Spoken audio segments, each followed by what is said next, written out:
નમસ્કાર દર્શક મિત્રો, ધ લોકસત્તા શોમાં આપનું સ્વાગત છે।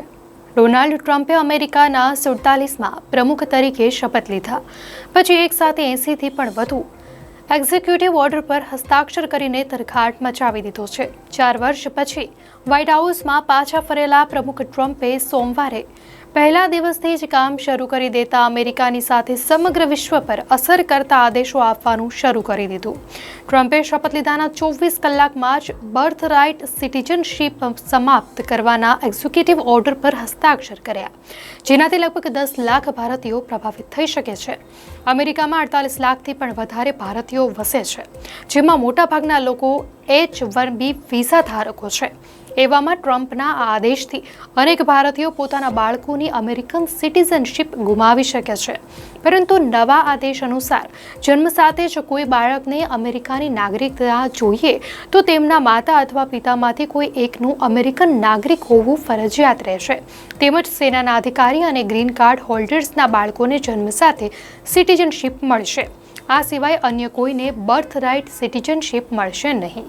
અમેરિકાના આંકડાઓ અનુસાર અમેરિકામાં હાલ 10 લાખ ભારતીય પરિવાર ગ્રીન કાર્ડની રાહ જોઈ રહ્યા છે। જો કે ટ્રમ્પના આ આદેશ હેઠળ અમેરિકામાં જન્મના આધાર પર નાગરિકત્વનો બંધારણીય કાયદો રદ કરી દેવામાં આવ્યો છે, જેનો દેશભરમાં વિરોધ પણ થઈ રહ્યો છે। પરંતુ હવે આ આદેશને કોર્ટમાં પડકારવામાં આવ્યો છે। ડેમોક્રેટિક પાર્ટીના પ્રભુત્વવાળા 22 રાજ્યો અને અનેક સિવિલ રાઇટ ગ્રુપે ટ્રમ્પના આ એક્ઝિક્યુટિવ ઓર્ડરને કોર્ટમાં પડકાર્યો છે।